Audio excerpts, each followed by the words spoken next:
कि जितना आप लोग इस समय मेहनत कर पाएँ उतना मेहनत आप लोगों को सफल बनाने के लिए कम ही रहेगी।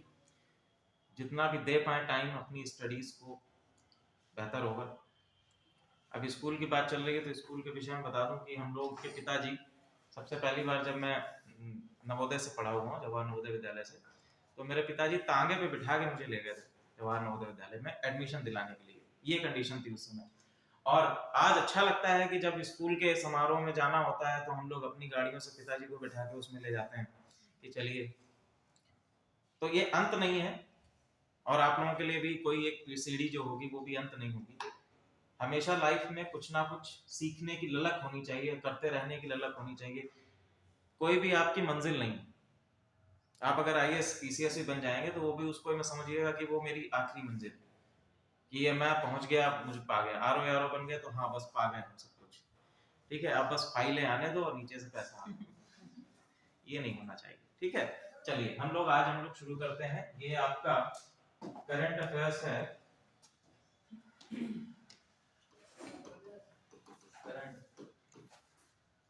फरवरी 2023, ठीक है। जैसा कि हम लोगों ने सबसे पहले जनवरी 2023 का करंट अफेयर्स ऑलरेडी कवर कर लिया है।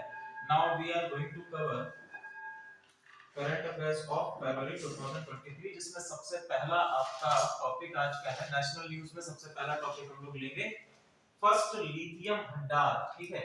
लिथियम क्या है? एक प्रकार का खनिज है जो पृथ्वी के गर्भ से हमको प्राप्त होता है। लिथियम भारतीय खान मंत्रालय के अनुसार सरकारी एजेंसियों ने कर्नाटक के मांड्या में, आपको प्लेस का नाम याद रखना है कि लिथियम भंडार पहला कहां पर खोला गया है। तो पहला भंडार कहां पर है? कर्नाटक के मांड्या में लिथियम संसाधनों की खोज की गई है। यह भारत का, यह देश का पहला रिजर्व है, लिथियम रिजर्व है, ठीक है। कहां, कौन सा है ये? फर्स्ट है, ठीक है। और कौन कौन से जगह पर लिथियम भंडार पाए जाते हैं, लेकिन प्रचुर मात्रा में नहीं। देखो सबसे पहला राजस्थान है, बिहार, आंध्र प्रदेश और आंध्र प्रदेश की मीका बेल्ट, ठीक है। आंध्र प्रदेश की मीका बेल्ट, साथ ही साथ उड़ीसा, छत्तीसगढ़, यहाँ पर आपकी पैग्मेटाइट बेल्ट। पैग्मेटाइट एक प्रकार की क्या है? आग्नेय चट्टाने हैं। रॉक साइकिल किसने किसने पढ़ा हुआ है? रॉक साइकिल बताइए, नहीं पढ़ा? चलो मैं बताता हूं। तीन प्रकार की आपने रॉक्स पढ़ी होगी। पहली आपकी कौन सी होती है? इग्नियस रॉक्स, जिसको हम लोग आग्नेय चट्टाने कहते हैं, आग्नेय शैल भी कहते हैं।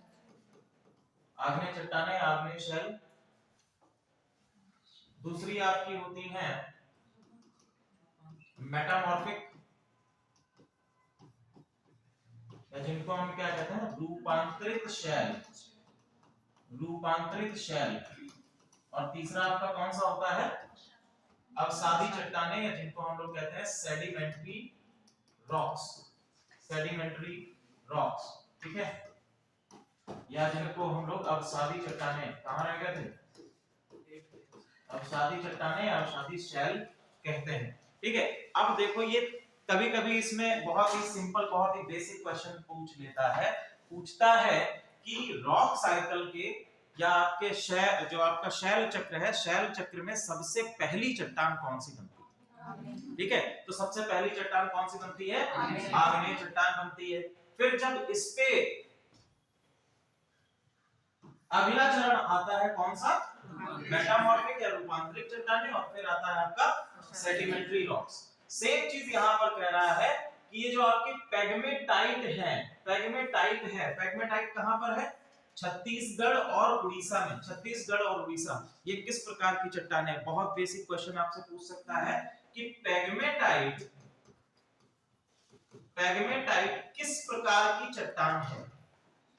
पैग्मेटाइट का प्रकार पूछ लेगा, किस प्रकार की है? आग्नेय चट्टानें, ठीक है। इसके बाद राजस्थान में सांभर, पचपदरा और गुजरात में कच्छ का रण। ये आपके कुछ संभावित स्थल हैं जहां से हमको क्या प्राप्त हो सकता है? जहां से हमको लिथियम प्राप्त हो सकता है। फिलहाल पहला आपका कहां पर है? कर्नाटक के मांड्या में, ठीक है। कर्नाटक के मांड्या में। अब हम लोग इसकी वर्ड से तुलना कर लेते हैं, ठीक है। वैश्विक स्तर पे तुलना कर सकते हैं। तो सबसे पहले उत्पादन में कौन से है? ऑस्ट्रेलिया। ऑस्ट्रेलिया लिथियम उत्पादन में सबसे पहले नंबर पे है, दूसरे नंबर पे है चिली, तीसरे नंबर पे चीन, फिर अर्जेंटीना। ये आपके 4 शीर्ष उत्पादक देश हैं पूरे विश्व में। ठीक है, सबसे पहला ऑस्ट्रेलिया, फिर चिली, फिर चीन और फिर अर्जेंटीना। ठीक है, यहां तक क्लियर सारी चीजें? चलिए आगे हम लोग बात करते हैं जल जन अभियान। ठीक है, जल जन अभियान किसके द्वारा इसको चलाया जा रहा है? इसको चलाया जा रहा है जल शक्ति मंत्रालय और ब्रह्म कुमारीज संस्था। जल शक्ति मंत्रालय और ब्रह्म कुमारीज संस्था। ब्रह्म कुमारी संस्था के विषय में आप लोग जानते हैं? ब्रह्म कुमारी से आती हुई दिख रहा है। नहीं, ब्रह्म कुमारी कहते हैं। कभी कभी ये भी क्वेश्चन पूछ सकता है कि ब्रह्म कुमारीज किससे रिलेट करता है, किसने इसको शुरू किया है? आपने एक नाम सुना होगा सर अरबिंदो करके। ठीक है, तो ब्रह्म कुमारी संस्था उन्हीं के द्वारा है और बेसिकली ये रिलेट करता है एक बुद्धिज्म का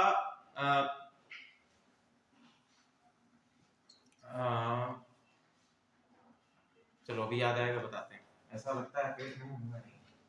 चलो अब ब्रह्म कुमारी इसके बारे में अलग से दे भी रखा है। संगठन की उत्पत्ति कहाँ हुई? हैदराबाद, सिंध, ये आज पाकिस्तान में है। ठीक है, संगठन का मुख्यालय कहाँ है? राजस्थान के माउंट आबू में है। संस्था के संस्थापक लेखराज कृपलानी। लेखराज कृपलानी, इनका नाम ध्यान रखिएगा, लेखराज कृपलानी ब्रह्म कुमारी संस्था के संस्थापक हैं, जिन्हें ओम बाबा भी कहा जाता है। 1980 में संयुक्त राष्ट्र के जनसंपर्क विभाग के साथ पंजीकृत हुआ। 1983 में यूनेस्को से परामर्शी स्थिति प्राप्त हुई है ब्रह्म कुमारी को। ठीक है, किसकी दर्जा इसको मिला है? परामर्शी स्थिति। ठीक है, यानी यूनेस्को की जो आपकी यूनेस्को का जो संगठन है उसके अंतर्गत इन्हें एक दर्शी के रूप में और साथ ही साथ एक परामर्शदाता के रूप में दर्जा प्राप्त दिया गया। ठीक है, परामर्शदाता के रूप में। आप लोगों ने पढ़ा भी होगा कि कुछ कंट्रीज को हम लोग बुलाते हैं उनको एक दर्शक के रूप में, और साथ ही साथ वो कुछ विषयों पर अपने परामर्श भी दे सकते हैं, अपने राय भी दे सकते हैं। लेकिन ये परामर्श कभी भी बाउंडिंग नहीं होते, ये बाइंडिंग इन नेचर नहीं होते हैं कि आपको मानने ही मानने। ठीक है, चलिए राजयोगी योग सिद्धांत के साधक होते हैं। वे लोग पानी की बर्बादी रोकने के लिए प्रेरित करेंगे। संचालन कौन करेगा? ब्रह्म कुमारी संस्था इस अभियान का संचालन करेगा। किसका? जल जन अभियान का। क्लियर है? B20 सम्मेलन, नेक्स्ट G20 शिखर सम्मेलन के मौके पर मणिपुर राज्य ने B20 सम्मेलन की मेजबानी की। We know that 2023 में हम लोग क्या कर रहे हैं? 2023 में हम लोग G20 की मेजबानी कर रहे हैं, G20 का होस्ट कर रहे हैं। कौन कर रहा है? इंडिया कर रहा है। ठीक है, इंडिया G20 की मेजबानी कर रहा है। अब नेक्स्ट हम लोग आ जाते हैं काजीरंगा राष्ट्रीय उद्यान। कहां पर है काजीरंगा राष्ट्रीय उद्यान? असम में। ठीक है, असम में यह उद्यान है काजीरंगा राष्ट्रीय उद्यान। काजीरंगा किसके लिए फेमस है? एक सींग वाले गैंडे के लिए फेमस है। यहाँ पर एक श्रृंगी गेंडा पाया जाता है, ये इसकी विशेषता है। और यहीं पर एक रिपोर्ट जारी करी गई है, गैंडों की जनसंख्या गणना पर तथ्यात्मक रिपोर्ट। ठीक है, गैंडों की जनसंख्या गणना पर तथ्यात्मक रिपोर्ट इसमें मांगी गई है। इसके अंतर्गत काजीरंगा राष्ट्रीय उद्यान भारत का प्रतिष्ठित राष्ट्रीय उद्यान है। असम के राज्य के गोलाघाट और नागोअन जिले में देश के उत्तर पूर्वी भाग में स्थित है। इसको कब बनाया गया है? 1904 में इसको बनाया गया है और इसको 1974 में राष्ट्रीय उद्यान नेशनल पार्क घोषित किया गया है। ठीक है, इसको कब घोषित किया है राष्ट्रीय उद्यान? 1974 में। 1974 में इसको राष्ट्रीय उद्यान घोषित किया गया। आफ्टर दैट 2007 में इसे टाइगर रिजर्व भी घोषित किया गया है। ठीक है, 1985 में इसको यूनेस्को द्वारा वर्ल्ड हेरिटेज साइट घोषित किया गया। 4 वर्ष आपके हो गए। पहला 1904 में ये बना है। ठीक है, 1974 में नेशनल पार्क का दर्जा इसको मिला है। 2007 में इसको टाइगर रिजर्व का दर्जा मिला है और 1985 में इसको क्या मिल गया, इसको यूनेस्को वर्ल्ड हेरिटेज साइट का दर्जा मिल गया है। ठीक है, वर्ल्ड हेरिटेज साइट का दर्जा मिला है। अब यहाँ पर मुख्य रूप से कौन कौन सी बिग 4 प्रजातियों में गैंडा, हाथी, रॉयल बंगाल टाइगर और एशियाई जल भैंस, ये 4 प्रजातियां यहाँ पर पाई जाती हैं, जिनको संयुक्त रूप से क्या कहा जाता है, बिग 4 कहा जाता है। ठीक है, संयुक्त रूप से क्या कहा जाता है, इनको बिग 4 कहा जाता है। ठीक है, राष्ट्रीय राजमार्ग 37 इसके बीच से गुजरता है, डिप्लू नदी यहां से गुजरती है। ठीक है, देखो कितने क्वेश्चंस आपके एक ही उसमें तैयार हो रहे हैं। कौन सी नदी गुजरती है, किस राजमार्ग पर है, तो राष्ट्रीय राजमार्ग कौन सा है, NH37 पर है। ये कौन सी नदी है, यहाँ पर नदी है, यहाँ पर डिप्लू रिवर, डिप्लू रिवर यहाँ पर है, डिप्लू रिवर यहाँ पर है। किसके लिए जाना जाता है, मुख्यतः एक सींग वाले गैंडे के लिए जाना जाता है। ये गैंडा कहाँ कहाँ पाया जाता है, नेपाल, भूटान, पाकिस्तान और भारत में। किसमें शामिल है, ये IUCN की रेड लिस्ट में शामिल है और वन्य जीव संरक्षण की अनुसूची 1 में निहित भी है। ठीक है, किसमें शामिल है, केवल एक याद रखिएगा, IUCN की रेड लिस्ट में। बस इतना ही क्वेश्चन आपसे पूछा जा सकता है, अनुसूची नहीं पूछेगा। ठीक है, 85% से अधिक आबादी भारत में पाई जाती है। ठीक है, भारत जो है 85% से अधिक आबादी भारत में है, यूपी, पश्चिम बंगाल और असम में मुख्य रूप से पाया जाता है। यानी विश्व में जितनी आबादी एक श्रृंगी गैंडों की है, उसमें से 85% कहां पर पाई जाती है, भारत में पाई जाती है। और इसमें से 3 ऐसे आपके स्टेट हैं जहां पर मुख्य रूप से इनको पाया जाता है। पहला यूपी है, पश्चिम बंगाल है और फिर असम में। और सर्वाधिक कहां पाया जाएगा, असम में। ठीक है, प्रजातियां कौन कौन सी हैं, एक श्रृंगी वाला गैंडा IUCN रेड लिस्ट में शामिल है। ठीक है, सफेद गैंडा ये भी आपका किसमें है, IUCN लाल सूची में, लगभग खतरे में। ठीक है, दूसरा अफ्रीका में काले गैंडे, ये भी आपके IUCN के रेड लिस्ट में है। फिर है जावन राइनो, ठीक है, IUCN के लेस रूप में गंभीर रूप से संकटग्रस्त, गंभीर रूप से संकटग्रस्त। फिर है सुमात्रा के गैंडे, ये क्या है, बिल्कुल विलुप्त हो चुके हैं। सुमात्रन गैंडे क्या हो चुके हैं, विलुप्त हो चुके हैं, एक्सटिंक्ट हो चुके हैं। ठीक है, एशिया में 3 प्रजातियां हैं, ग्रेटन बर्न हार्नार्ड, ठीक है, दूसरा जावन और सुमात्रन। सुमात्रन क्या हो चुके हैं, खत्म हो चुके हैं। ठीक है, भारत में केवल ग्रेट वन हॉर्नो रायन पाया जाता है, यानी कि एक श्रृंगी गेंडा केवल भारत में पाया जाता है। क्लियर, चलिए अगला है अंतरराष्ट्रीय जैव ईंधन गठबंधन। ठीक है, अंतरराष्ट्रीय जैव ईंधन गठबंधन, इंटरनेशनल बायोफ्यूल अलायंस, भारत के group of 20, G20 presidency. G20 से रिलेशन से आपसे बहुत सारे क्वेश्चन बनेंगे एग्जामिनेशन में, जितने भी आपके होने वाले एग्जामिनेशन हैं, क्योंकि पूरा 1 साल हमने G20 की सदस्यता ली। ठीक है, और ये सदस्यता अब चूंकि समाप्त हो रही है, तो इस सदस्यता के अंतर्गत हम लोगों ने जितना भी कार्य किया है, और सदस्यता समाप्त हो जाएगी, फिर भी अभी भारत क्या रहेगा, ट्रायोका का मेंबर रहेगा। ट्रायोका का मेंबर रहेगा। ट्रायोका क्या है, ठीक है, तो G20 की सदस्यता के लिए एक ट्रायोका बनाया जाता है, जिसमें एक जो पहले सदस्य रह चुका हो, एक जो वर्तमान समय में सदस्य है, और एक कंट्री जो अगली सदस्यता ग्रहण करेगी। तो भारत चूंकि ट्रायोका का मेंबर रहेगा अभी भी, तो हो सकता है इससे रिलेटेड आपके क्वेश्चंस पूछे जा सके। पर्यावरण के अनुकूल ईंधन के विकास और अनुकूल पारिस्थितिकी तंत्र, चलिए कहां बनाया गया है, ये इंपॉर्टेंट है, इसको कहां बनाया गया है, बेंगलोर में। बेंगलोर में ध्यान रखिएगा, बेंगलोर में इसको मनाया गया है। G20 बैठक के दौरान अंतरराष्ट्रीय जैव ईंधन शुरू करने वाला है अमेरिका और ब्राजील, भारत का साथ देने के लिए सहमत हो गए हैं। क्लियर है, अमेरिका और ब्राजील ये दोनों ही इसमें क्या करेंगे, पार्टिसिपेट करेंगे। अमेरिका तथा ब्राजील दोनों ही इसमें पार्टिसिपेशन करेंगे।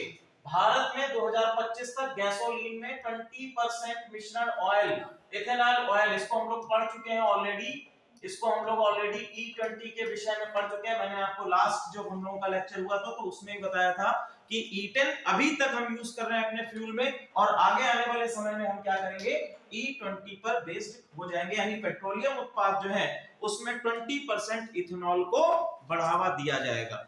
ठीक है, इसका इम्पैक्ट कुछ कृषि पर भी होगा। मैंने आप लोगों को बताया था कि जो आपका बायोफ्यूल होता है, सॉरी इथेनॉल होता है, इथेनॉल बेसिकली किससे बनता है? गन्ने से। तो चूंकि हमें इथेनॉल का उत्पादन बढ़ाना है तो हमें अपने गन्ने का उत्पादन बढ़ाना होगा, और इस बेसिस से हम एक कृषि में गन्ने के उत्पादन की क्षमता को भी बढ़ाएंगे। ठीक है, चलिए नेक्स्ट हम लोग आते हैं भारत मंगोलिया संयुक्त कार्य समूह की बैठक पर। ठीक है, 11वीं बैठक कहां पर आयोजित की गई है? दिल्ली में आयोजित की गई है। ठीक है, दिल्ली में आयोजित की गई है। उलाटन बार उलान बार भारतीय निवासी मिशन 1971 में खोला गया था। इस संबंध में रणनीतिक साझेदारी में अपग्रेड किया गया था जब प्रधानमंत्री नरेंद्र मोदी का दौरा किया और इसे एक्ट ईस्ट पॉलिसी के एक आवश्यक घटक के रूप में घोषित किया गया। ठीक है,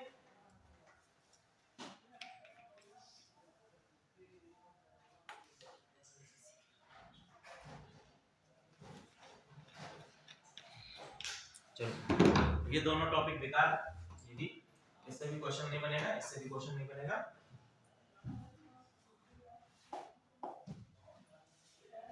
ये वाला टॉपिक आपका सही है। भारत और बांग्लादेश के बीच तिस्ता नदी जल विवाद। ठीक है, अब देखो भारत और बांग्लादेश से होकर बहने वाली पहली आपकी कौन सी नदी है? ब्रह्मपुत्र। बांग्लादेश में किस नाम से जानी जाती है? जमुना। ठीक है, जमुना के रूप में जानी जाती है। दाहिने किनारे की एक प्रमुख सहायक नदी कौन सी है?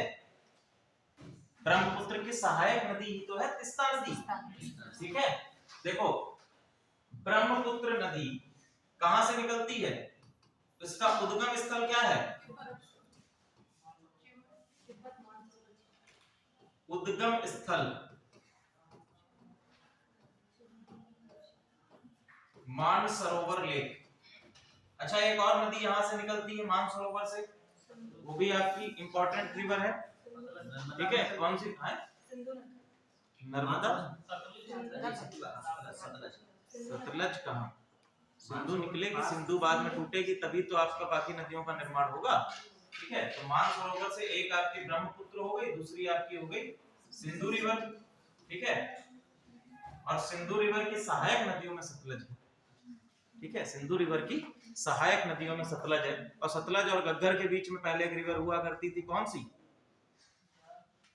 जो विलुप्त हो चुकी है, जो भारत के वैदिक सरस्वती रिवर। ठीक है, चलिए तो बांग्लादेश में जमुना, ब्रह्मपुत्र बांग्लादेश के जमुना में के रूप में जानी जाती है, और इसकी सहायक नदी कौन सी है आपकी? ब्रह्मपुत्र की तीस्ता रिवर।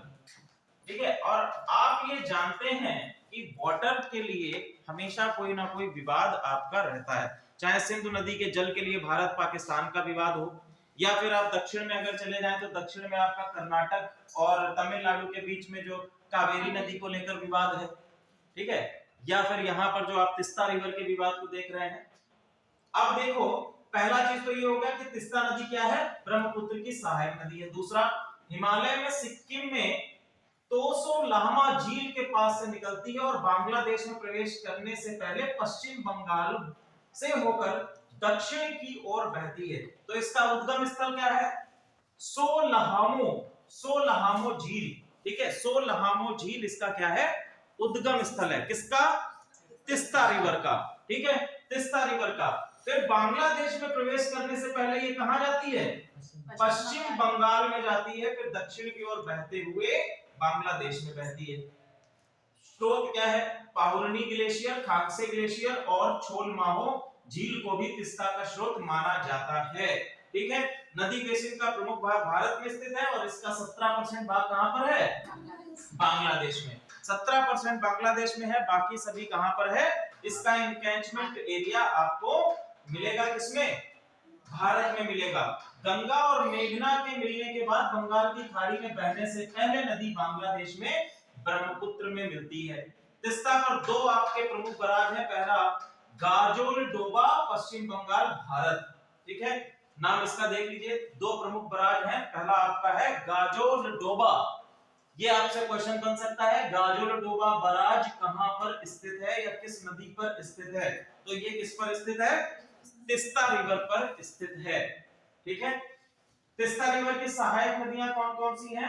पहला आपका है लाचुंग छू, चाकुंचू, दिक्चू, रानीकोला और रपोंगचू। ये आपसे इतना पूछा नहीं जाएगा, केवल बराज का आप लोग ध्यान रखिएगा। गाजोल डोबा। दूसरा चीज कहां से निकलती है, उद्गम स्थल कहां पर है? उद्गम स्थल इसका कहां पर है? मानसरोवर के पास में है, सिक्किम के तो स्लामो झील से निकलती है। ठीक है, इसका उद्गम स्थल ध्यान रखिए। बाकी कहां पर है? गजोल डोबा। आप जानते हैं क्योंकि भारत में इसका सर्वाधिक इंकैचमेंट एरिया है, तो भारत इसके वाटर को क्या कर सकता है? रोक सकता है, और यही इसके विवाद का प्रमुख कारण है। हम ये बात जानते हैं कि ब्रह्मपुत्र का मोस्ट ऑफ इंकैचमेंट एरिया कहां पर है? तिब्बत में। अगर बांग्लादेश और भारत के बीच में हम कंपैरिजन करें तब भी हमको उसका सबसे सर्वाधिक इंकैचमेंट एरिया कहां पर मिलेगा? बांग्लादेश में मिलेगा। बाकी तो हमारा तिब्बत में ही रहता है, या तिब्बत को भी हम कह सकते हैं ऑक्युपाइड बाय चाइना।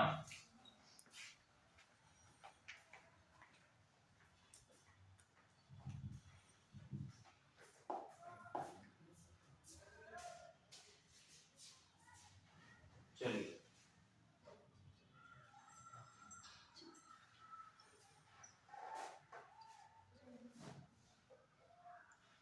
नेक्स्ट, प्रधानमंत्री को आर्थिक सलाहकार परिषद द्वारा जारी पारंपरिक जल संरक्षण पत्र। ठीक है, जल संरक्षण इंपॉर्टेंट है, आप लोग इतना केवल ध्यान रखिएगा जल संरक्षण के तरीके कौन कौन से हैं जो पारंपरिक रूप से आपके पहला लद्दाख में कौन सा तरीका है? जिंगस। जम्मू एंड कश्मीर में कुल, अरुणाचल प्रदेश का अफतानी, उत्तराखंड का नौला, मेघालय का बांबू, असम का डोंगा, पश्चिम घाट सुरंगम, पूर्वी घाट कोरमबुस। ये आपके अलग अलग वाटर को संरक्षित, जल को संरक्षित करने के तरीके हैं, परंपरागत तरीके। जैसे आप लोग राजस्थान के क्षेत्र में देखते हैं कि राजस्थान के क्षेत्र में जल को संरक्षित करने के तरीके कौन कौन से हैं? ठीक है, तो एक आपको मिलेगा कि वो तालाबों का निर्माण कर लेते हैं, लेकिन तालाबों का निर्माण राजस्थान के क्षेत्र में उतना अधिक नहीं यूज होता है, वहां पर सर्वाधिक यूज होता है कुएं। ठीक है, वहां पर कुएं में क्या करते हैं, कुएं के किनारे किनारे रस्से लगा देते हैं। ठीक है, कुएं के किनारे किनारे क्या करते हैं? रस्से लगा देते हैं, जिससे कि पानी जितना भी क्षमता है वो उन रस्सों को गीला कर देता है, और फिर उसमें वाटर आपका डाल दिया जाता है। पानी आप राजस्थान के क्षेत्र में पानी किस तरह से, आप जब गड्ढा खोदोगे तो बिल्कुल निचले छिछला पानी आपको मिलेगा, तो उसको संरक्षण करने के लिए कि उसका ज्यादा से ज्यादा वाष्पीकरण भी ना हो पाए, तो वहां पर ढक्कन भी लगा के रखते हैं। तो राजस्थान के क्षेत्र में आपको कुएं के जरिए पानी के संरक्षण का परंपरागत तरीका मिलेगा। यहां से आपसे एक बात क्वेश्चन बन सकता है कि जिंगस क्या है? ठीक है, तो ये लद्दाख में यूज होने वाला एक जल संरक्षण का तरीका है। इसी तरह से कुल क्या है? तो ये जम्मू कश्मीर हिमाचल प्रदेश में यूज होने वाला एक वाटर कंजर्वेशन का तरीका है। इसको लिख लिया आप लोगों ने? आगे बढ़े? चलो मैं इसकी पीडीएफ तो सेंड ही कर दूंगा आपको, समझ लीजिए। थार में कुंडस, कुंडिस, बावली, बावड़ी, ये सब आपके रहते हैं। बावली आप लोग जानते हैं क्या होता है। इसी तरह दक्कन के पठार में चेरूब, चेरूबू, भंडारा, फाड़, केरे टैंक, ये सारी चीजें रहती हैं। चलो, गुरुग्राम में पाषाण युग की पेंटिंग प्राप्त हुई है। गुरुग्राम में पाषाण युग की पेंटिंग प्राप्त हुई है।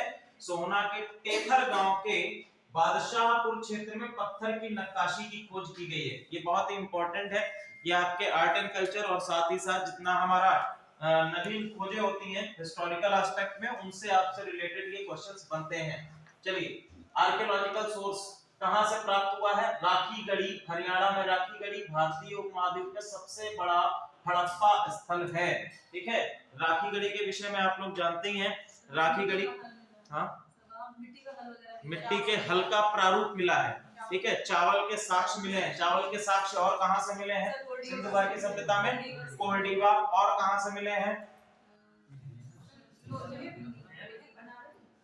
बनावली से भी। ठीक है, चावल की भूसी के जले हुए साक्ष्य मिले हैं। एक और जगह है जहां पर हमको धान के साक्ष्य मिलते हैं, ठीक है, कौन सा है आपका, वो नगर है आपका रंगपुर।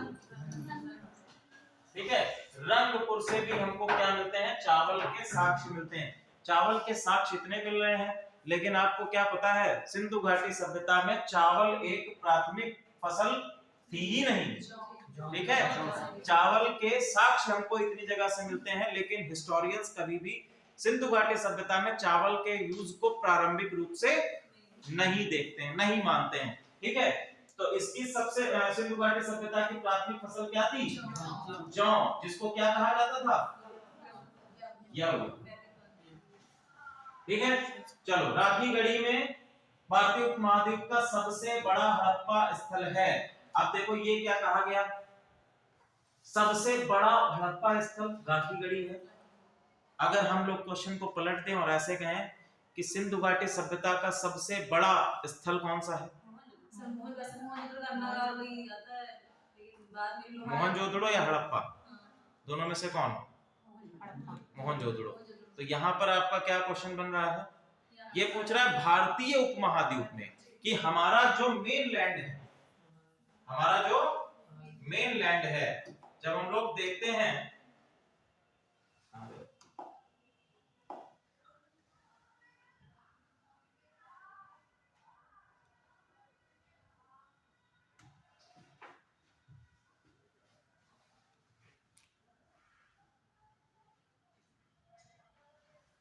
ठीक है, तो ये हमारा क्या है, इंडस वैली सिविलाइजेशन का जब आप लोग मैप देखेंगे, तो इंडस वैली सिविलाइजेशन में जो आपका यहां से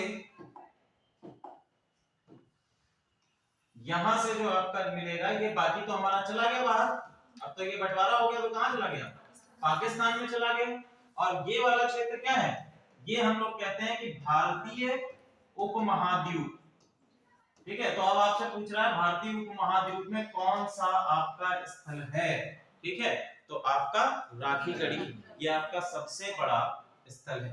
ठीक है, राखी गढ़ी कहां पर है, हरियाणा में है, हरियाणा, राखी गढ़ी हरियाणा में आपका रहेगा। क्लियर है यहां तक, चलिए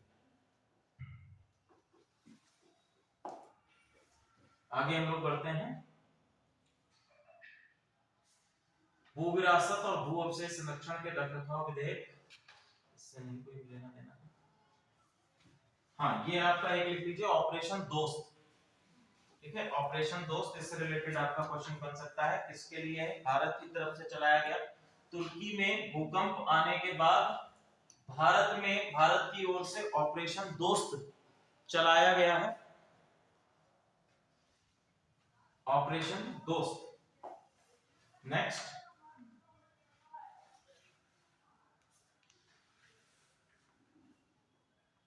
चलो, ऑपरेशन दोस्त के अंतर्गत तुर्की में आए भूकंप से प्रभावित लोगों की मदद के लिए भारत द्वारा सहायता प्रदान की जा रही है।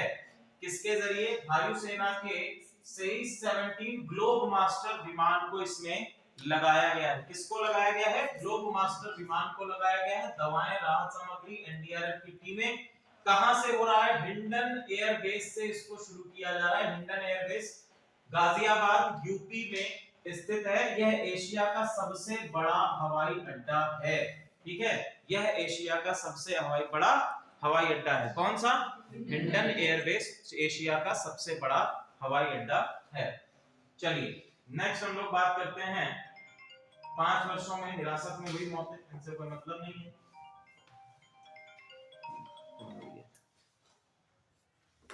हेलो हेलो हेलो हेलो,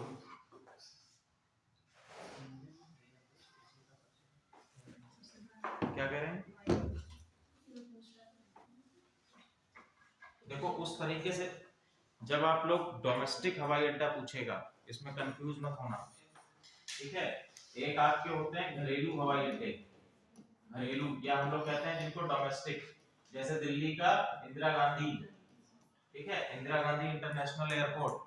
ठीक है, तो वो आपका क्या है, घरेलू आपके, या कह सकते हैं सिविल एयरलाइंस में काम आता है, नागरिक उड्डयन में काम आता है। और यहाँ पर किसकी बात हो रही है, सैन्य उड्डयन। ठीक है, ये आपका मिलिट्री में है, इसको ध्यान रखिएगा। हिंडन आपका जो वो है वो आपका सैन्य के लिए काम आता है, आपके नागरिक उड्डयन के काम में नहीं आता है।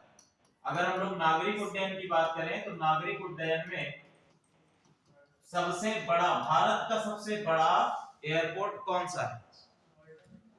ठीक है, भारत का सबसे बड़ा एयरपोर्ट कौन सा है वर्तमान समय में?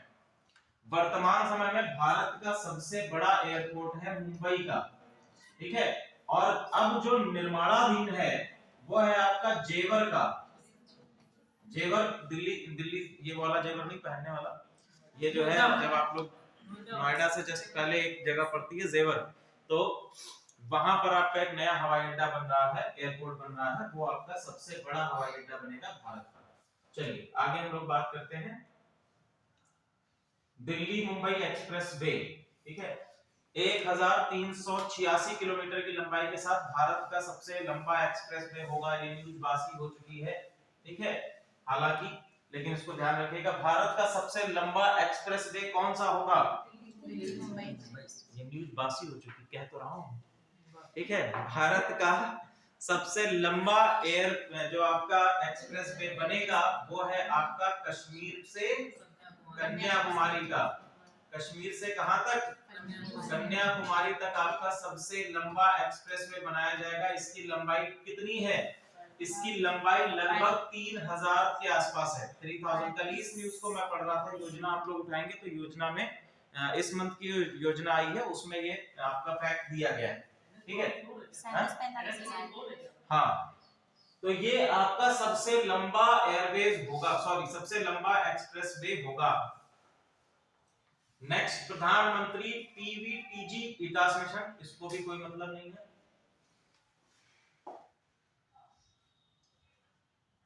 ग्रीन हाइड्रोजन हब, इस न्यूज को भी हम लोग पढ़ चुके हैं पिछले लेक्चर में, केवल इसको ये ध्यान रखिएगा ग्रीन हाइड्रोजन हब कहां स्थापित किया गया है, ठीक है। केरल सरकार द्वारा कोच्चि और तिरुवनंतपुरम में, ठीक है, इतना ध्यान रख लीजिए, कोच्चि और तिरुवनंतपुरम में ग्रीन हाइड्रोजन हब को बनाया गया है, ठीक है। बाकी हम लोग सारी चीजें इसको पढ़ चुके हैं। ग्रीन हाइड्रोजन बनाने के दो तरीके हैं, पहला पानी और इलेक्ट्रोसिंथेसिस, इसको हम ऑलरेडी पढ़ चुके हैं। ग्रीन हाइड्रोजन, ब्लू हाइड्रोजन और ग्रे हाइड्रोजन, तीन हम लोग ऑलरेडी पढ़ चुके हैं, ठीक है। हिलेरी क्लिंटन ने ऐतिहासिक घृष्णेश्वर मंदिर का दौरा किया है। हिलेरी क्लिंटन, इतना कोई मतलब आएगा नहीं, हाँ, केवल आप इतना ध्यान रख लीजिए, घृष्णेश्वर मंदिर, मंदिर है कहां पर है ये, ठीक है। तो ये कहां पर है आपका? इंदौर में है। कहां पर है? इंदौर में ये आपका स्थित है। इसका निर्माण कार्य किसने कराया था? इसका निर्माण कार्य कराया है इंदौर की अहिल्याबाई होलकर के द्वारा। 18वीं शताब्दी में इसको पुनर्निर्मित कराया गया है, ठीक है। बेसिकली इसको किसने बनाया है?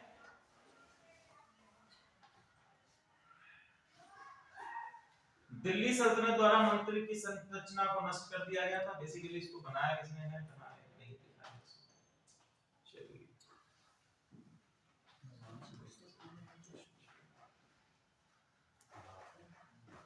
चलो हम इसको बता देंगे कहां पर इसको किसके द्वारा बनाया गया है। फिलहाल इसको एलोरा या जरूर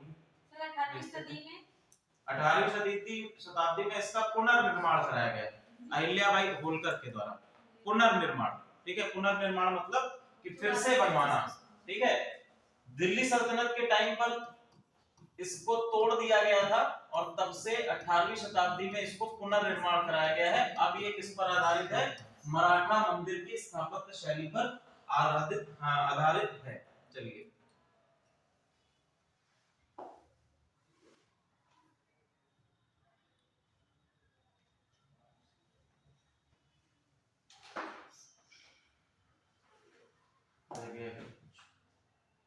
Indian stack developer conference, Indian stack developer conference, Rabindranath Tagore एक बंगाली कवि, उपन्यासकार और चित्रकार थे, जिनका जन्म 7 मई 1861 में कलकत्ता में हुआ, ठीक है।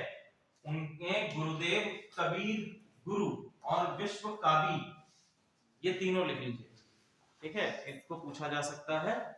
गुरुदेव कवि गुरु और विश्व कावी के नाम से जाना जाता है। जी,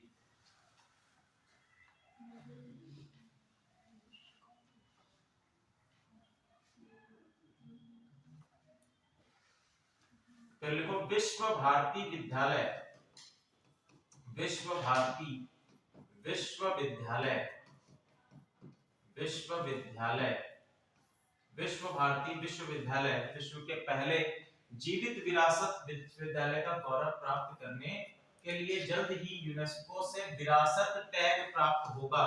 इसको क्या टैग प्राप्त हुआ है? विरासत टैग इसको प्राप्त हुआ है, हेरिटेज का टैग इसको प्राप्त हुआ है। इस विश्वविद्यालय की स्थापना किसने करी है? रविंद्रनाथ टैगोर ने करी है। ठीक है, आजादी से पहले तक एक कॉलेज था और संस्थान को 1951 में केंद्रीय अधिनियम के माध्यम से केंद्रीय विश्वविद्यालय का दर्जा दिया गया। इसके पहले कुलपति रविंद्रनाथ टैगोर के पुत्र रविंद्रनाथ टैगोर ही थे। ठीक है, अब देखो रविंद्रनाथ टैगोर को गीतांजलि पर अपने काम के लिए क्या दिया गया था? नोबेल पुरस्कार दिया गया था। ठीक है, नोबेल पुरस्कार दिया गया था। 1915 में ब्रिटिश राजा जॉर्ज पंचम द्वारा नाइटहुड से भी इनको संपादित किया गया था। ब्रिटिश राजा किसके द्वारा? नाइटहुड की उपाधि इनको दी गई है। 1919 में जलियांवाला बाग हत्याकांड के बाद उन्होंने नाइटहुड की उपाधि को क्या कर दिया? त्याग दिया गया। नाइटहुड की उपाधि के अंतर्गत अपने नाम से पहले क्या जोड़ सकते थे? सर जोड़ सकते थे। ठीक है, अपने नाम से पहले सर जोड़ सकते थे। रविंद्रनाथ टैगोर महात्मा गांधी के अच्छे मित्र हैं, कहा जाता है उन्होंने महात्मा की उपाधि भी दी है। ठीक है, महात्मा की उपाधि किसने प्रदान की है? रविंद्रनाथ टैगोर ने। भारत और बांग्लादेश के लिए राष्ट्रगान भी दिया है। ठीक है, इतना ही चीजें काफी हैं आप लोगों के लिए। वैसा ही है सारी चीजें।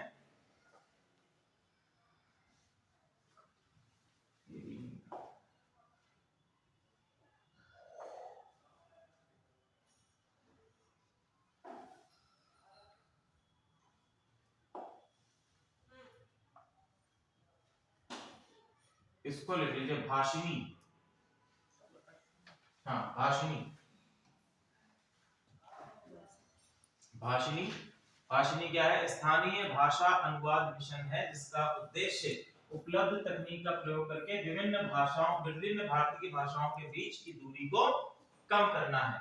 इस सरकारी मंच का उद्देश्य आर्टिफिशियल इंटेलिजेंस और प्राकृतिक भाषा संस्करण NLP संसाधनों को सार्वजनिक डोमेन में उपलब्ध कराना है, जिनका उपयोग भारतीय MSME, स्टार्टअप और व्यक्तिगत इनोवेटर्स द्वारा किया जा सके। अब देखो ये बहुत ही एक इंपॉर्टेंट एस्पेक्ट निकल के आता है, क्योंकि भारत में कई सारी भाषाओं को और कई सारी बोलियों का प्रयोग किया जाता है। ठीक है, इवन अगर आप किसी भी राज्य की भाषा को सीख भी लेते हैं तो वहां पर उस भाषा की जो प्रचलित बोलियां हैं उनको आप नहीं समझ पाओगे। मान लीजिए दक्षिण भारत का एक व्यक्ति है, उसने हिंदी तो सीख ली अच्छी तरह से, लेकिन वो पहुंच गया जो है कहां?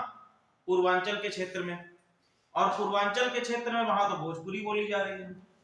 ठीक है, पूर्वांचल के क्षेत्र में कुछ ग्रामीण क्षेत्र ऐसे भी हैं जहां के लोगों को हिंदी भी सही तरह से नहीं समझ में आती, तो ऐसी स्थिति में वो भोजपुरी को तो समझ नहीं पाएगा। इसके लिए आर्टिफिशियल इंटेलिजेंस का प्रयोग करके भाषा का अनुवाद किया जाए।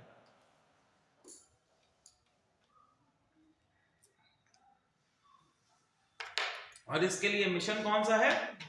भाषिणी, भाषिणी मिशन इसके लिए। चलिए, इसमें डेवलपर्स को सभी भारतीयों को उनकी मूल भाषाओं में इंटरनेट और डिजिटल सेवाओं तक आसान पहुंच प्रदान करने में मदद मिलेगी। योगदान 4 तरीकों से किया जा सकता है। कौन कौन सा? सुनो इंडिया, लिखो इंडिया, बोलो इंडिया और देखो इंडिया।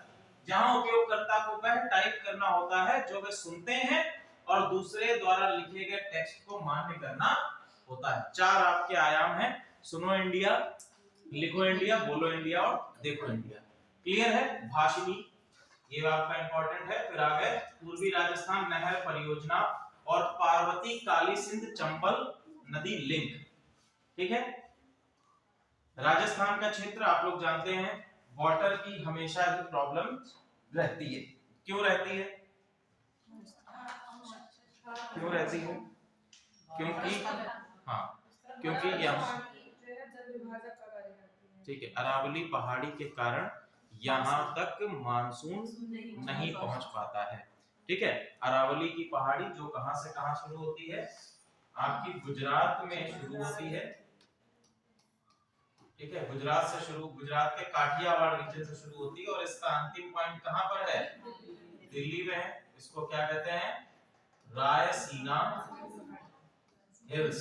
ठीक है, ऐसा कहा जाता है कि भारत के सभी महत्वपूर्ण निर्णय कहां पर लिए जाते हैं? रायसीना हिल्स पर लिए जाते हैं। तो हम ये जानते हैं कि आपका मानसून इधर से आता है, लेकिन ये जो आपकी अरावली पर्वत श्रेणी है, अरावली पर्वत श्रेणी के कारण मानसून इसके पश्चिमी हिस्से तक, राजस्थान का जो पश्चिमी हिस्सा है, यहां तक नहीं पहुंच पाता है, जिसके कारण यहां पर मरुस्थल का निर्माण हुआ। तो वाटर की आपकी प्रॉब्लम रहेगी जहां पर मरुस्थल है। एक नदी आपकी राजस्थान में बहती है, कौन सी नदी बहती है? लूनी। एक और बताइए, एक और भी तो है, घग्गर भी तो है, घग्गर है। आपकी कुछ क्षेत्रों में, आपके शुरुआती क्षेत्रों में चंबल भी बहती है। ठीक है, लेकिन ये सभी आपके कहां पर आएंगी? पूर्वी क्षेत्र में आएंगी।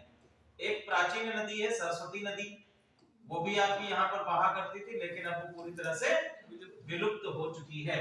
तो यहाँ पर देखिए एक नहर आपकी बनाई गई। कौन सी नहर बनाई गई है? इंदिरा कैनाल। ठीक है, इंदिरा कैनाल या इंदिरा नहर बनाई, किस नदी से निकलती है? किस नदी से निकलती है इंदिरा कैनाल? सतलज नहर से निकलती है। किस बैराज से होकर निकलती है? कपूरथला में बैराज कौन सा है? उस दिन ज्योग्राफी वाले सर पढ़ा था,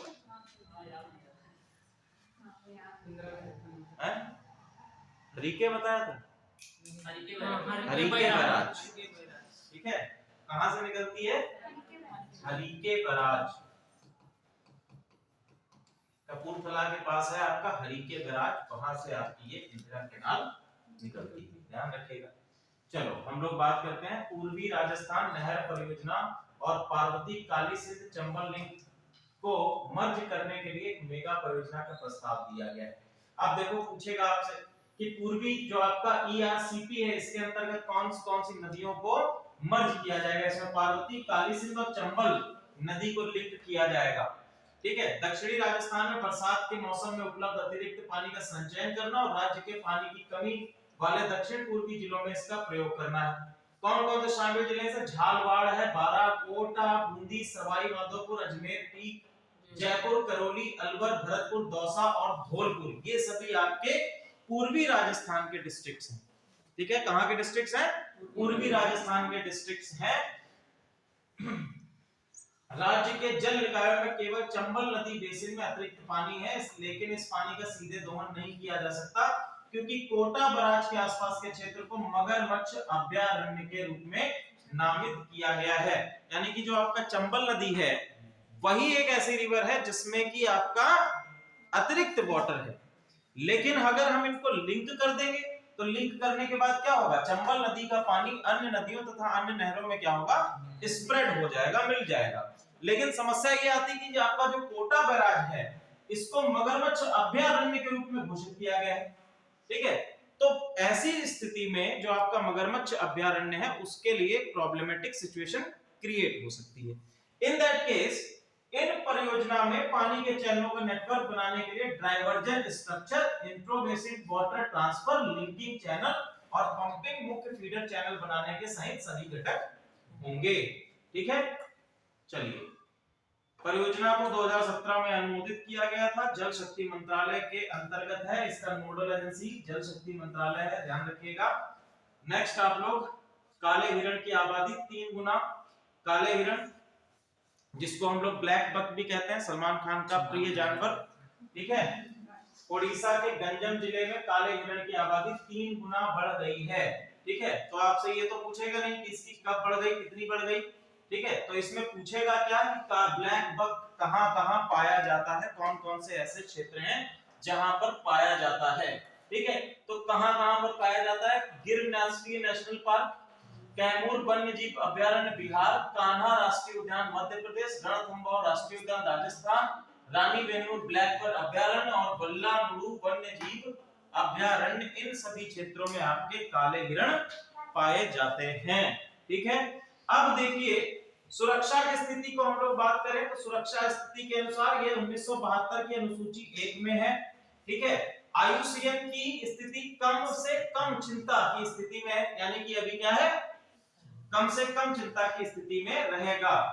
पंजाब, हरियाणा, आंध्र प्रदेश का ये राजकीय पशु है। ध्यान रखिएगा, बहुत ही इंपॉर्टेंट आपका फैक्ट है ये, किस राज्य का राजकीय पशु है, पंजाब, हरियाणा और आंध्र प्रदेश का राजकीय पशु है। ठीक है, चलिए और तो इंपॉर्टेंट नहीं है इसमें। 3 आपके प्रदेश लिख लीजिए, पंजाब, हरियाणा और आंध्र प्रदेश का राजकीय पशु है।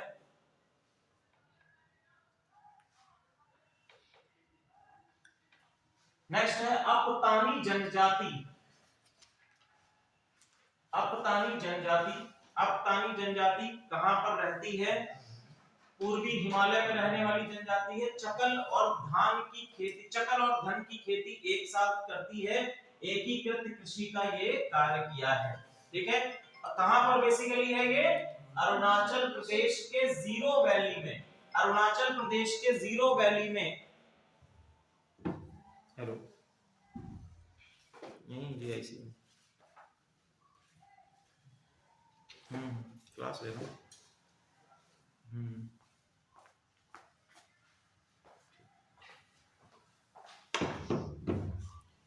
ठीक है, तो ये जीरो घाटी में पाई जाती है। बेतानी नामक एक स्थानीय भाषा बोलते हैं। अपतानी की स्थानीय भाषा क्या है,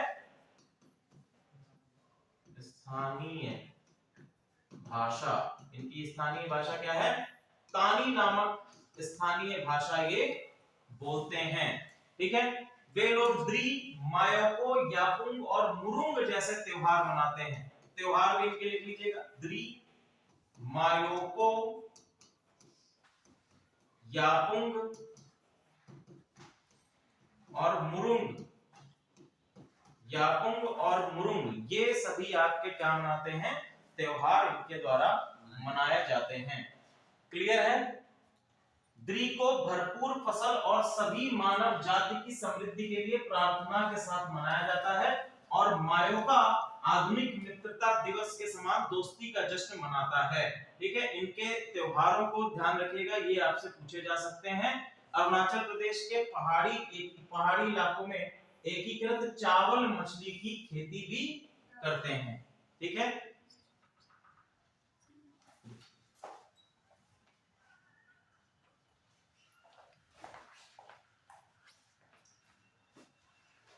नेक्स्ट रेना बरनाबी। रेना बरनाबी ये कौन है, रेना बरनाबी अंतरिक्ष में जाने वाली पहली अरब महिला है। ठीक है, अंतरिक्ष में जाने वाली पहली अरब महिला कौन है, रेना बरनाबी आपकी पहली अरब महिला है। इनसे रिलेटेड यही क्वेश्चन एक बार पूछ सकता है, बाकी और आपसे क्वेश्चंस नहीं पूछेगा। ठीक है, इतना भी पूछ सकता है। सऊदी अरब के शाही राजकुमार प्रिंस सुल्तान बिन सलमान, ये आपकी 1985 में अंतरिक्ष की यात्रा करने वाले पहली अरब थे। ठीक है, अमेरिका द्वारा आयोजित अंतरिक्ष में उड़ान यात्रा की थी। केवल इसमें इतना ध्यान रखिएगा, रेना बरनाबी कौन है, तो रेना बरनाबी पहली अंतरिक्ष यात्रा करने वाली अरब महिला हैं। ठीक है,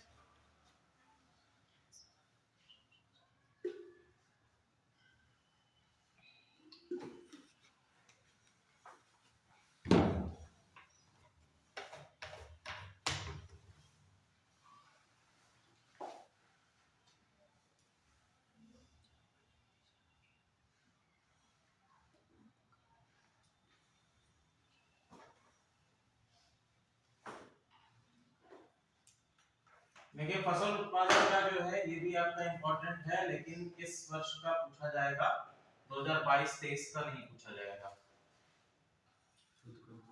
हाँ, 22-23 का नहीं पूछा जाएगा, 23 का पूछा जाएगा ना डेटा, जो आपके दूसरे क्वार्टर में आएगा, सॉरी दूसरे आपके उसमें आ जाएगा, चौथे क्वार्टर में लगभग आएगा जाके। चौथे और पांचवें तीसरे और चौथे क्वार्टर का पूछा जाएगा। तीसरे और चौथे क्वार्टर का आपके पास डेटा आ जाएगा ना।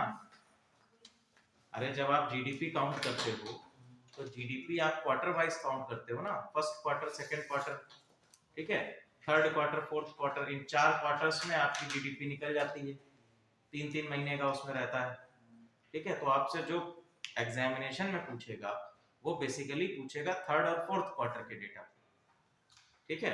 तो ये आपका डेटा तो 22 और 23 का है, ये आपका डेटा क्या है, 22 और 23 का है, फरवरी का डेटा है, तो इतना पुराना डेटा नहीं उठाएगा।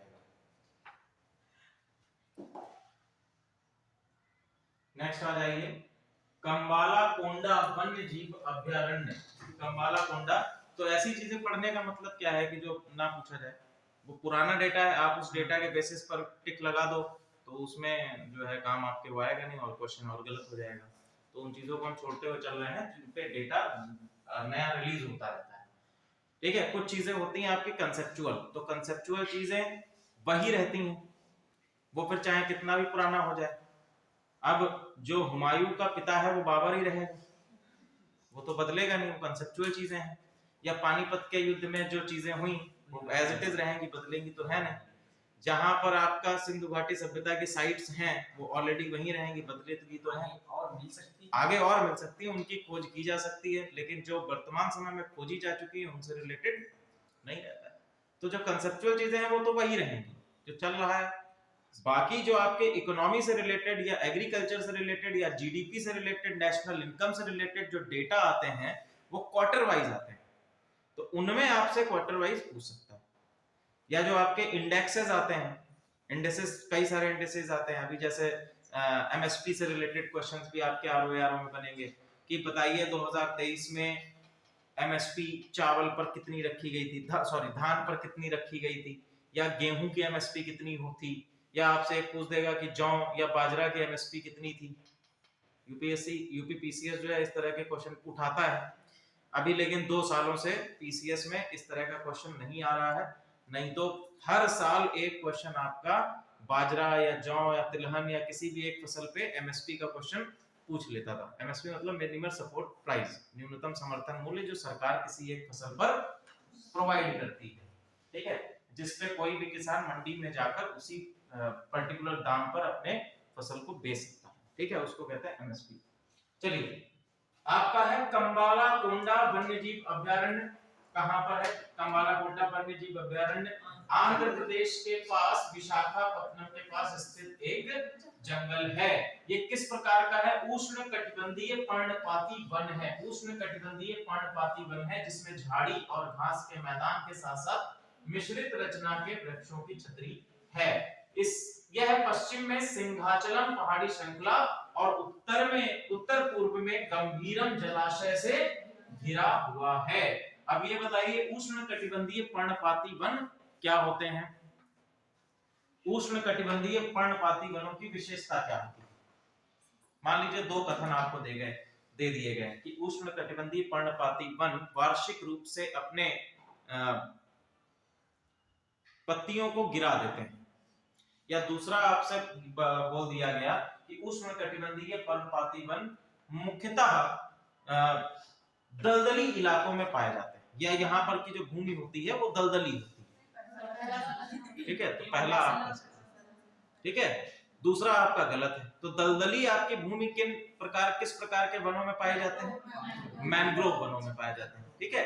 ऐसे क्वेश्चंस आपसे बहुत सारे बनते हैं। चलिए आगे हम लोग पाए जाते हैं प्रमुख जनजातियां कौन सी पाई जाती हैं जीव में? भारतीय तेंदुआ यहाँ पर पाया जाता है, भारतीय तेंदुआ आपका प्रमुखता से पाया जाता है। फ्लोरा में जामुन का पेड़, लाल कक्ष का पेड़, सागौन नील का पेड़, रोजवुड नीम, ये भी यहाँ पर पाया जाता है। चलिए आगे हम लोग बढ़ते हैं ईएमएमएस और समर पोर्टल। भारत के रक्षा मंत्री ने ईएमएमएस समर पोर्टल का उद्घाटन किया है। System for advance manufacturing assessment and rating SAMAR और electronic management system, maintenance management system EMMS, ये है क्या? ठीक है, ये है क्या? समर उस मानक के रूप में कार्य करता है जिसके द्वारा रक्षा निर्माण कंपनियों को उनकी क्षमता के लिए मूल्यांकन किया जाता है। डीआरडीओ और क्वालिटी काउंसिल ऑफ इंडिया के बीच सहयोग का परिणाम है ईएमएमएस को भारतीय वायुसेना द्वारा लॉन्च किया गया था। ध्यान रखिएगा, ईएमएमएस को भारतीय वायुसेना के द्वारा लॉन्च किया गया है। समर क्या है? समर आपकी रक्षा कंपनियों के निर्माण की क्षमता का मूल्यांकन करने के लिए पोर्टल है। ठीक है, रक्षा कंपनियों से संबंधित है। दोनों ही आपके पोर्टल किससे हैं? रक्षा या डिफेंस से रिलेटेड है। एक आपका वायुसेना से है और दूसरा आपका समर जो है ये किससे है? रक्षा निर्माण कंपनियों की क्षमता का मूल्यांकन करने के लिए। चलिए एक और हम लोग बात करते हैं इस विषय में रक्षा से। पहले भारत में रक्षा निर्माण की जो कंपनियां हैं वो क्या हुआ करती थी?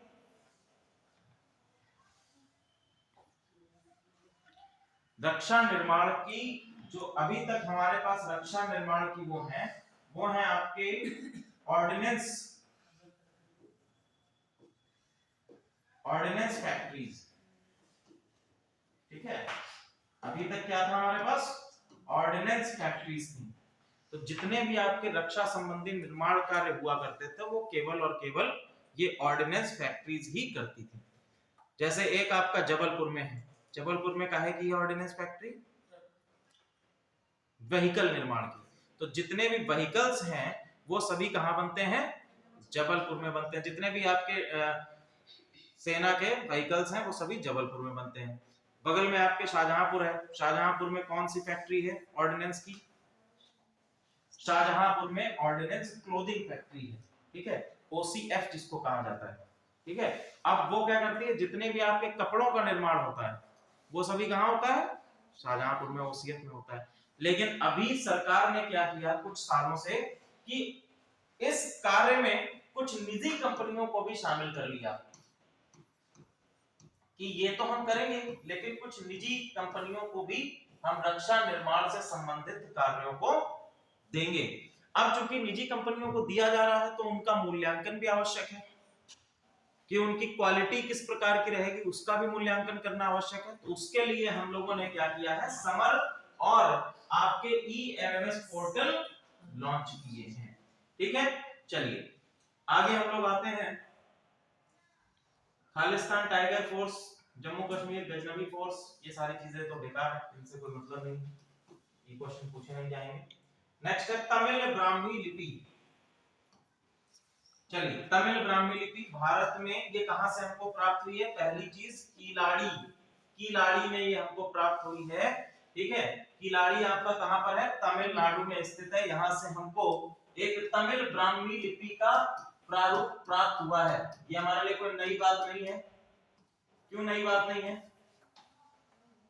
चलिए बताइए क्यों नई बात नहीं है?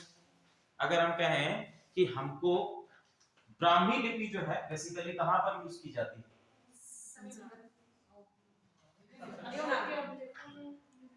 ब्राह्मी लिपि अगर हम लोग प्राचीन भारत में जाएं तो ब्राह्मी लिपि किन क्षेत्रों में यूज की जाएगी? ब्राह्मी लिपि आपकी यूज की जाती है उत्तर भारतीय क्षेत्रों में। ऐसे समझो इसको। देवनागरी तो अलग चीज है, बाद में आएगी देवनागरी। उत्तर भारतीय क्षेत्रों में किसको लिखने के लिए? प्राकृत भाषा को लिखने के लिए और दूसरा संस्कृत को लिखने के लिए। ठीक है, प्राकृत और संस्कृत इनको लिखने के लिए जिस लिपि का यूज किया जाता था वो आपकी कौन सी लिपि थी? ब्राह्मी लिपि थी। ठीक है, अब चूंकि आप जब दक्षिण भारत में जाएंगे तो दक्षिण भारत में जो एक प्रमुख लिपि का यूज किया जाता था वो तमिल हमको मिलती थी। ठीक है, अब यहां पर एक हमको प्रमाण मिला है कि तमिल और ब्राह्मी लिपि को साथ में लिखा गया। ठीक है, दोनों का क्या है? एमलगमेशन है। ये तो हमको मिलता ही है। ये आप लोग जब पढ़ते, जब मैंने आप लोगों को पढ़ाया था अशोक के शिलालेख, तो अशोक के शिलालेखों में हम लोगों ने पढ़ा था कि उनका एक जो है शिलालेख दुभाषिया है, मतलब उसको दो भाषाओं में लिखा गया है। ठीक है, कौन सा है?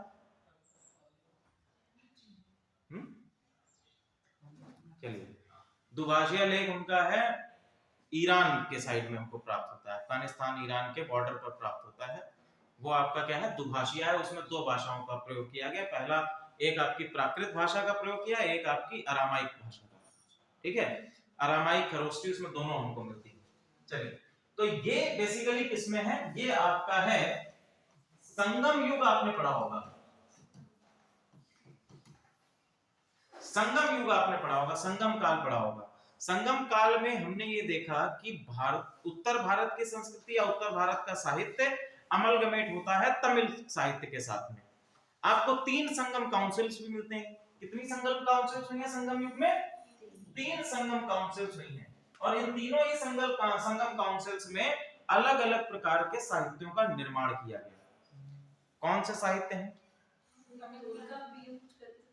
हाँ, तोलकापियम है, और उसको कहा जाता है प्रबंधम, ठीक है, उसको कहा जाता है प्रबंधम। हाँ, अलग अलग ऋषि आपको मिलेंगे, अगस्त ऋषि मिलेंगे, लेकिन आप बेसिकली हम जब इसकी साहित्य की बात करते हैं संगम साहित्य में, तो 2 प्रकार के आप लोग ध्यान रखेंगे। एक आपके रहते हैं अलवर, और दूसरे आपके रहते हैं नयनार। ठीक है, अलवर और नयनार, ये 2 आपके रहेंगे। ये हम लोग हिस्ट्री में पढ़ेंगे, हिस्ट्री में पढ़ेंगे, अंदर नहीं जाना उतना। चलो मैं चला जाता हूँ, क्योंकि बेसिकली मेरा ऑप्शनल सब्जेक्ट हिस्ट्री रहा है, तो मैं घूम फिर के वहीं पहुंच जाता हूँ। चलो, बैगई के पास में हमको ये प्राप्त हुआ है। बैगई तमिलनाडु की एक नदी है, नदी को कई जगह पर शिव गंगा भी कहा जाता है। ठीक है, यह नदी पश्चिमी घाट श्रृंखला के पेरियार पठार वरुणानु पठारियों से निकलती है। नदी अंत में पाक जल डमरू में गिरती है। इसकी सहायक नदियां सुरुलियारू, मुल्लयारू, वराधानागी, मंजलारू, कोट्टाडुडी, ये सब पूछा नहीं जाएगा। केवल आप इतना ध्यान रखिएगा कि बैगई कहां पर स्थित है, तो बैगई तमिलनाडु में स्थित है। इसको शिव गंगा भी कहा जाता है। इसको क्या कहा जाता है? शिव गंगा भी किया कहा जाता है। चलिए आगे हम लोग बढ़ते हैं। इसमें भी आपका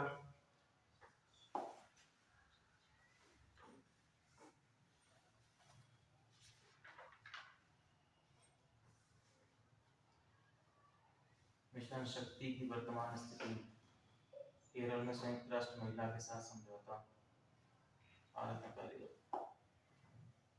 राइट टू बी फॉरगॉटन, मतलब भूलने का अधिकार। चलो क्वेश्चन हम लोग करते हैं। निम्नलिखित कथनों पर विचार करिए। जम्मू एंड कश्मीर के रियासी जिले में दूसरा लिथियम भंडार मिला है। ऑस्ट्रेलिया, चिली, चीन और अर्जेंटीना दुनिया के शीर्ष 4 लिथियम उत्पादक देश हैं। ठीक है, उपरोक्त कथनों में से कौन सा सही है? ठीक है, तो कौन सा सही है? केवल 2 आपका सही है। G20 शिखर सम्मेलन के मौके पर किस राज्य ने B20 सम्मेलन की मेजबानी की है? ठीक है, किसने की है? मणिपुर ने इसकी मेजबानी की है। नेक्स्ट, काजीरंगा राष्ट्रीय उद्यान के संबंध में निम्नलिखित कथनों पर विचार कीजिए। इसे 1974 में राष्ट्रीय उद्यान घोषित किया गया था। इसे 2007 में टाइगर रिजर्व घोषित किया गया था। तो ये क्या है? 1 और 2 दोनों सही हैं। अंतरराष्ट्रीय जैव ईंधन गठबंधन के संदर्भ में निम्नलिखित कथनों पर विचार कीजिए। इंटरनेशनल बायोफ्यूल अलाउंस को भारत की G20 अध्यक्षता के तहत सही है ये। तो भारत में 2030 तक कितना बोला है? भारत में 2030 तक गैसोलीन में 20% एथेनॉल मिश्रण का लक्ष्य रखा है। सही है कि गलत है? 20% से बढ़ाने की बात तो हुई नहीं। फिर से पढ़ो, फिर से इस सेंटेंस को पढ़ो, सेंटेंस पढ़ो। भारत में 2030 तक गैसोलीन में 20% एथेनॉल सम्मिश्रण प्राप्त करने का लक्ष्य रखा है। सही है कि गलत है? गलत है, क्योंकि ये 2030 नहीं है, ये लक्ष्य हमने कब तक रखा है? 2025 तक। ठीक है, हमने कब तक ये लक्ष्य रखा है? 2025 तक रखा है। ब्राजील ने 100% इथेनॉल ईंधन हासिल किया है। कौन सा सही? ठीक है, तो केवल 1 सही है। ठीक है, केवल क्या है? 1 आपका सही है। भारत मंगोलिया का संयुक्त कार्य समूह की 11वीं बैठक कहां आयोजित की गई? ठीक है, नई दिल्ली में आयोजित की गई है। निम्नलिखित तिस्ता नदी भारत और बांग्लादेश से होकर बहने वाली ब्रह्मपुत्र की एक सहायक नदी है। सही है। यह हिमालय में सिक्किम में सोलहवां झील के पास से निकलती है। सही है। नदी बेसिन का प्रमुख भाग भारत में स्थित है और उसका केवल 17% भाग, ये भी सही है। 1, 2 और 3 डी ऑप्शन आपका सही है। नेक्स्ट हम लोग आगे बढ़ते हैं। भू विरासत स्थल और भू अवशेष संरक्षण रखरखाव विधेयक, ये हम लोगों ने टॉपिक पढ़ा लिया, ठीक है? सर कभी आप पढ़ा दीजिए तो पता ही चलेगा। पढ़ा दें। Yes sir. भू विरासत स्थल और भू अवशेष संरक्षण रखरखाव विधेयक 2022 के संबंध में निम्नलिखित तथ्यों पर विचार करें। अवशेष साइटों को भू साइटों के भू विरासत के रूप में घोषित करना, इसको हम लोग वहीं देखते हैं चल के जहां पर ये है।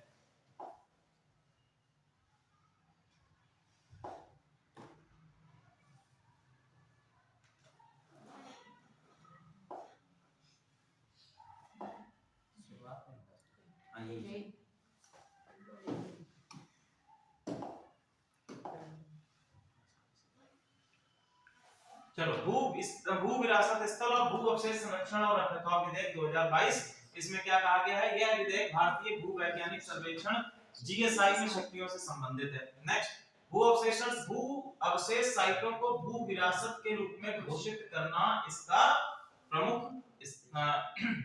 प्रमुख क्या है? कार्य है। दूसरा, अवशेषों जीवाश्म चट्टानों जो निजी हाथों में अपने कब्जे में लेना, ऐसे स्थल के 100 मीटर के आसपास निर्माण पर रोक, ठीक है। जीएसआई के महानिदेशक द्वारा साइट के निर्देशों के उल्लंघन तोड़फोड़ के लिए 5 लाख रुपए तक का जुर्माना और संभवतः कारावास, इस अधिनियम के तहत। बाकी तो चीजें बेकार की। नेक्स्ट आ जाओ, भू विरासत स्थलों की घोषणा। यह केंद्र सरकार को भू विरासत स्थल को राष्ट्रीय महत्व का घोषित करने के लिए अधिकृत करेगा, ठीक है।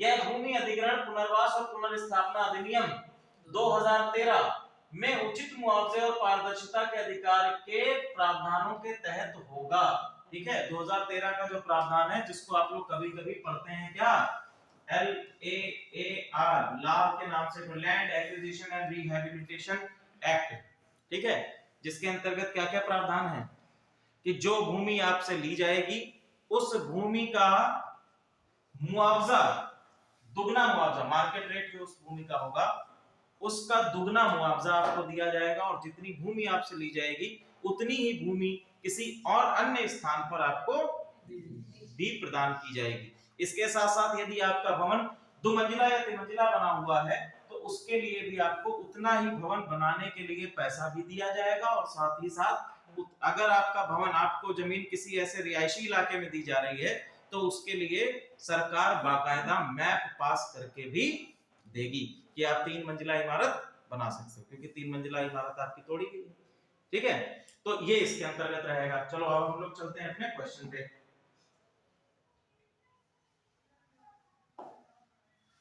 आ गए नहीं पर है?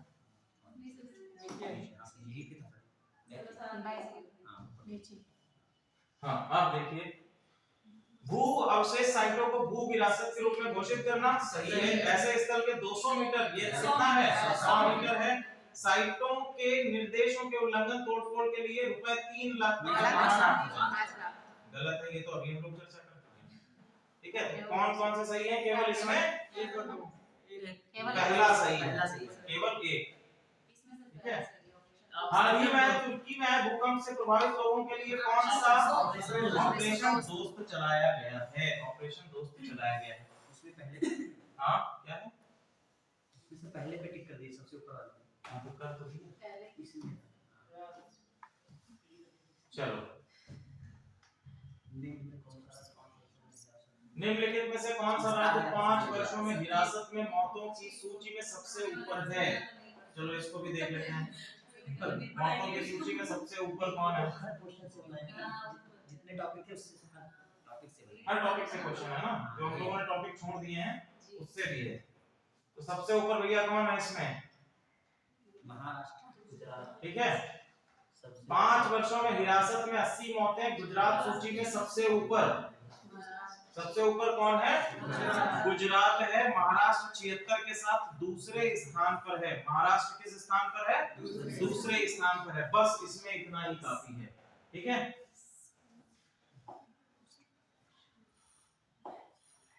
तो महाराष्ट्र के, अच्छा ये कहां पहुंच गए? हाँ, 5 वर्षों में हिरासत में सबसे ऊपर कौन है? गुजरात। दूसरे नंबर पर आपका महाराष्ट्र है। ठीक है। भारत में निम्नलिखित में से किसे श्री अन्न के नाम से जाना जाता है? श्री अन्न के नाम से किसे जाना जाता है? मिलेट्स को जाना जाता है श्री अन्न के नाम से। दिल्ली मुंबई एक्सप्रेसवे के संबंध में निम्नलिखित कथनों पर विचार कीजिए। ये बासी क्वेश्चन हो चुका है, पूछा नहीं जाएगा, इसको छोड़ दीजिए। ठीक है, क्योंकि अब नया कौन सा सबसे लंबा हाईवे बन चुका है? Jammu Kashmir. Very good. Next है विशेष रूप से कमजोर जनजाति समग्र पीवीटीजी के संबंध में भारत सरकार ने 75 पीवीटीजी की समग्र, ये सही है कि गलत है?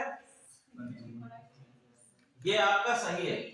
ठीक है। दूसरा, 8 राज्यों और 1 केंद्र शासित प्रदेशों की पहचान की गई है। गलत है? सही है? चलो इसको देख ही लो, वैसे इसके लिए ढेबर आयोग नहीं है, दूसरा आयोग है। पीवीटीजीस का हम लोगों ने यूपीएससी में एक बार कवर भी किया है।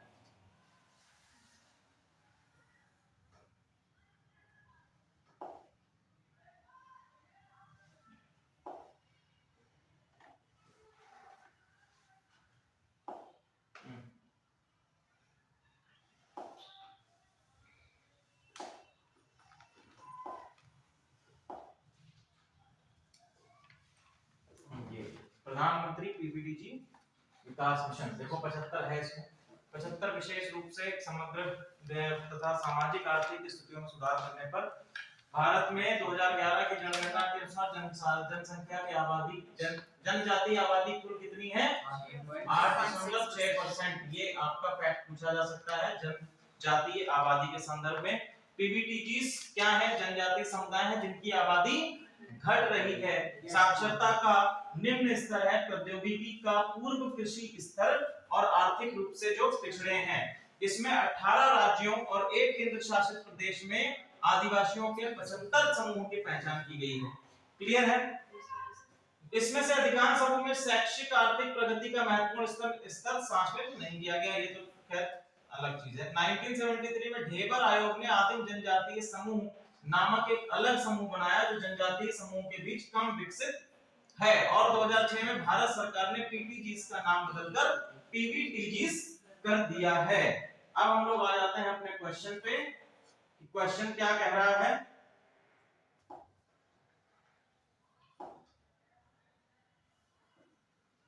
चलिए, क्वेश्चन क्या कह रहा है? भारत सरकार ने 75 पीवीटीजीस की समग्र सामाजिक आर्थिक स्थितियों में सुधार पर ध्यान केंद्रित करने के लिए पीएम पीवीटीजी मिशन की घोषणा की है। गुड। ठीक है। दूसरा है 8 राज्यों और 1 केंद्र शासित प्रदेशों में, तो 18 राज्यों में। ठीक है, 8 नहीं है, 18 राज्यों में है।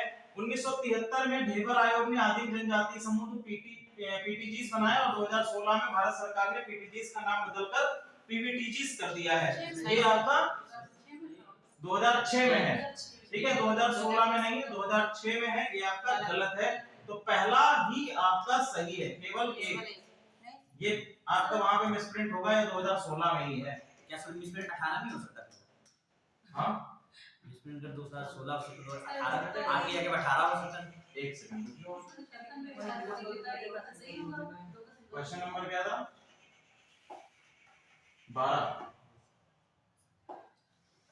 12 का ए दे रहा है,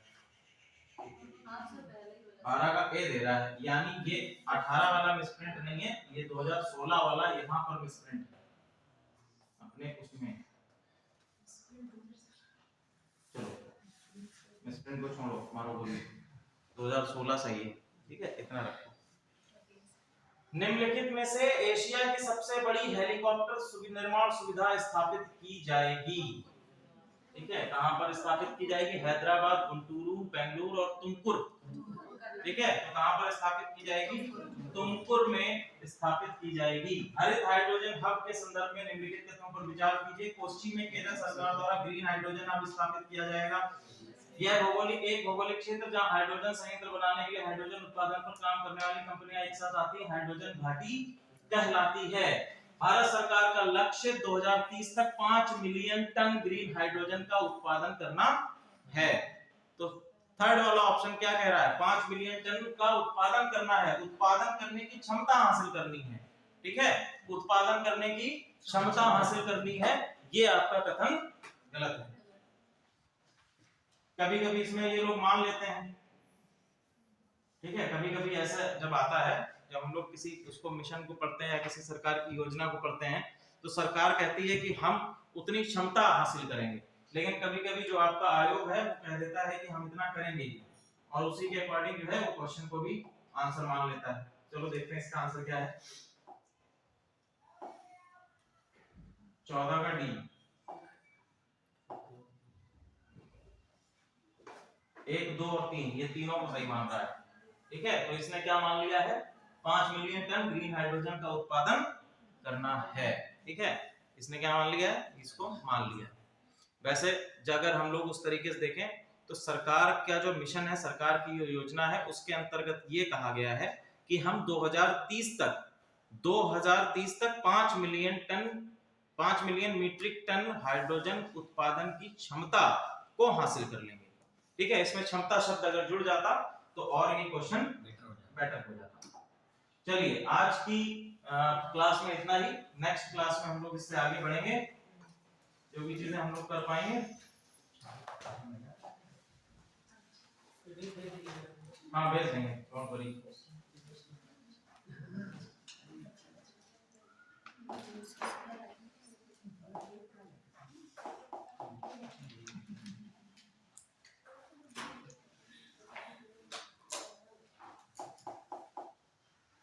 बाकी स्टैटिक सब्जेक्ट्स आप लोग पढ़ रहे हैं?